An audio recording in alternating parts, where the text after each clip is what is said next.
पाकिस्तान की नई हुकूमत आई है और नए मौशी चैलेंजेस इस वक्त को दरपेश हैं। वज़ीर ख़जाना मोहम्मद औरंगज़ेब साहब इस वक्त बड़े मुतारिक नज़र आ रहे हैं। मुख्तलिफ मीटिंग्स भी वो कर रहे हैं, प्राइवेटाइजेशन का फार्मूला भी वो लेकर आए हैं। IMF के साथ भी बेहतर तरीके से इंगेजमेंट्स हो गई हैं और अब IMF के दूसरे प्रोग्राम में भी एक बड़े प्रोग्राम में ये जो 9 माह का एक स्टैंड बाई अरेंजमेंट प्रोग्राम था, जिसकी अगली केस पाकिस्तान को अप्रैल में $1.1 अरब की सूरत में मिलनी है। उसके बाद असल जो प्रोग्राम है IMF का, उसमें पाकिस्तान को जाना है, तो उससे पहले पाकिस्तान को कौन कौन से इक़दाम उठाने पड़ेंगे, किन किन इस्लाहात की ज़रूरत पड़ेगी, जो टैक्स का पाकिस्तान का निज़ाम है उसमें कितनी दुरुस्तगी की ज़रूरत है, और मोहम्मद औरंगज़ेब साहब के पाकिस्तान की इकॉनमी को एक दुरुस्त ट्रैक पर डालने में की तरफ ले जाने में कामयाब हो पाएंगे या नहीं हो पाएंगे, कितने चैलेंजेस इनको भी आने वाले दिनों में मजीद फेस करने पड़ेंगे, इस पर हम गुफ्तगू करें। साहब के ट्रेड चेयरमैन के ट्रेड के हमारे साथ मौजूद हैं। बहुत शुक्रिया अली फरीद ख्वाजा साहब, प्रोग्राम के लिए आपने वक्त निकाला। इस वक्त जो औरंगज़ेब साहब के सामने जो बड़े चैलेंजेस हैं, IMF से एक इनिशियल ये डील तो हो गई जो कि 3rd इंस्टॉलमेंट की थी, अनकरीब वो अमाउंट भी पाकिस्तान को मिल जाएगा। इसके बाद अभी पाकिस्तान की इकोनॉमी के लिए आप वो कौन कौन से ऐसे इक़दामात देख रहे हैं जो कि औरंगज़ेब साहब को अभी उठाने हैं, प्राइवेटाइजेशन की तरफ जाना है और दीगर मामलात जो कि उनके लिए मुस्तकबिल में मुश्किल हो सकते हैं? जी, आपने बिल्कुल सही कहा कि जब मोहम्मद औरंगज़ेब ने टेक ओवर किया था एज फाइनेंस मिनिस्टर, उन्होंने बोला था कि उनके 2 मेन जो ऑब्जेक्टिव्स हैं वो ये है कि एक तो पहले पिछला IMF का प्रोग्राम की आखिरी ट्रांच ले ले, जो उन्होंने ले ली, और दूसरा ये कि IMF के अगले प्रोग्राम से भी हमें एंटर हो जाए और एक लॉन्गर टर्म IMF प्रोग्राम में जा सके। तो सबसे बड़ा जो इकोनॉमी का चैलेंज जो फेस कर रहे हैं वो वही है कि हमने अभी भी इंटरेस्ट पेमेंट करनी है और हमारा जो डेट है वो ड्यू है, तो उसके लिए पेमेंट के लिए हमें IMF का प्रोग्राम चाहिए।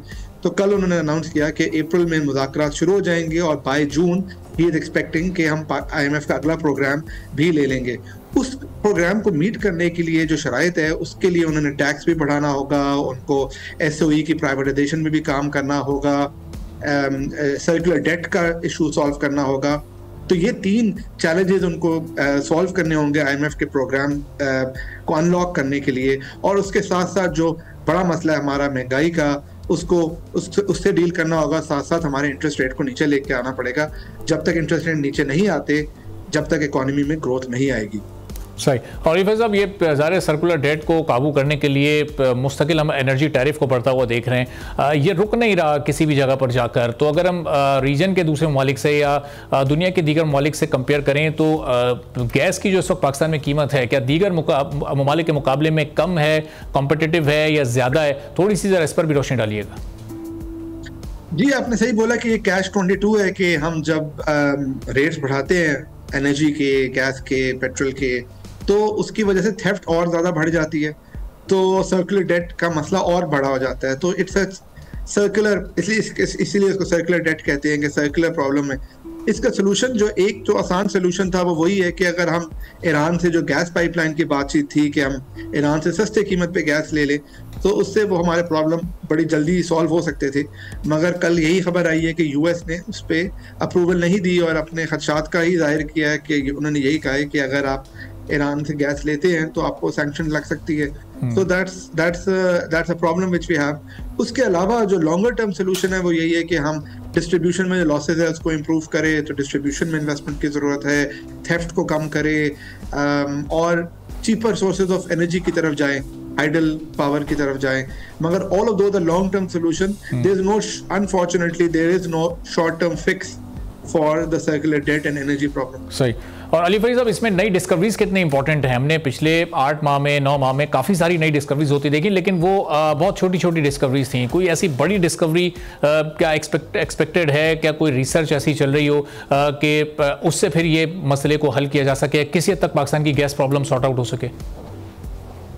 आपने सही पॉइंट किया, मैं मिस कर गया था अपने कमेंट में कि नई डिस्कवरी भी एक सोल्यूशन है, मगर वो भी लॉन्ग टर्म सोल्यूशन है। हमने देखा कि पिछले कुछ महीनों से मारी पेट्रोलियम की डिस्कवरीज हो रही है, छोटी डिस्कवरीज है मगर रेगुलर डिस्कवरीज है। OGDC की आज एक डिस्कवरी की खबर आई थी, मगर डिस्कवरी करने के लिए आपको इन्वेस्टमेंट करनी पड़ती है, और पिछले कुछ सालों से इस सर्कुलर डेट की वजह से ही जो हमारी 2 major oil and gas companies है उन्होंने ज़्यादा इन्वेस्टमेंट नहीं की इन फाइंडिंग न्यू रिजर्व्स। तो मगर Mari petroleum is one company which has been doing it. This is also long term fix. Short term में तो जैकपॉट ही लग सकता है, मगर लॉन्ग टर्म इसमें this is one of the ways of solving the problem. सही। और ज़ाहिर एनर्जी सेक्टर के बाद जो पाकिस्तान में टैक्स कलेक्शन, तो हम देखते हैं कि टैक्स भी एक बड़ा इशू है, टैक्स कलेक्शन बढ़ रही है, टैक्स नेट नहीं बढ़ रहा। इसको बढ़ाने का क्या तरीका हो सकता है? हम पिछली गवर्नमेंट्स में भी रिफॉर्म्स प्रोग्राम की बातें सुन चुके हैं, लेकिन इम्प्लीमेंटेशन बड़ा मुश्किल होता है पाकिस्तान के इस सियासी कल्चर में रहते हुए। तो ये इस बार हम किसी चेंज की तवक्को रखें? ये जो कई हज़ार अरब का एक डिफरेंस आ रहा होता है पाकिस्तान में टैक्स कलेक्शन में, वो इस बार कवर अप होता हुआ आपको नज़र आ रहा है? कुछ इसके लिए मजीद रिफॉर्म्स की ज़रूरत होगी? जी, मैं तो ऑप्टिमिस्टिक हूँ। मैं ऑप्टिमिस्टिक इसलिए हूँ क्योंकि हमने एक कॉन्वर्सेशन ऑल्दो इस बात पे स्टार्ट की कि फाइनेंस मिनिस्टर मोहम्मद औरंगजेब को क्या करना पड़ेगा, मगर मुझे लगता है कि जो पूरी टीम है उनके साथ, prime minister, investment minister, SIFC, they are all on one page and they all recognize and realize कि हमने टैक्स कलेक्शन पाकिस्तान का इंक्रीज करना जरूरी है। There is no other way around it. तो कल उन्होंने मोहम्मद औरंगजेब ने बोला है कि tax as a percentage of GDP 15% तक लेके जाना है। इस वक्त 10% है और कई सालों से पाकिस्तान का टैक्स GDP 10% से नहीं बढ़ा, तो उन्होंने कहा कि 15% पे लेके जाना है। उन्होंने ये भी बोला है कि डिजिटलाइजेशन, FBR को डिजिटलाइज किया जाएगा।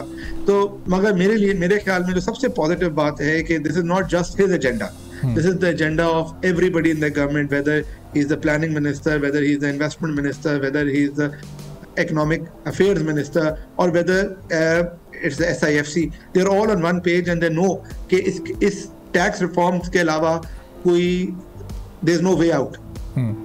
लेकिन अली भाई साहब, ये ज़ाहिर है जिस सेक्टर पर भी टैक्स लगाने जाते हैं, जो टैक्स नेट से आउट होता है, वो फिर वो प्रोटेस्ट करने लगता है। अभी रिटेल सेक्टर को टैक्स नेट में लाने की बात हुई, वहाँ से प्रोटेस्ट फ़ौरन से सामने आया। इससे पहले भी माजी में हमने कई सेक्टर ऐसे देखे हैं। तो ये फिर ये इस कल्चर को कैसे ख़त्म किया जा सकता है? यानी एज इंडिविजुअल क्या हर एक शख्स को खुद भी ये सोचना पड़ेगा कि उसको भी टैक्स की सूरत में अपना एक किरदार अदा करना है इस मुल्क की बेहतरी के लिए, इस मुल्क की मईशत को स्टेबल करने के लिए?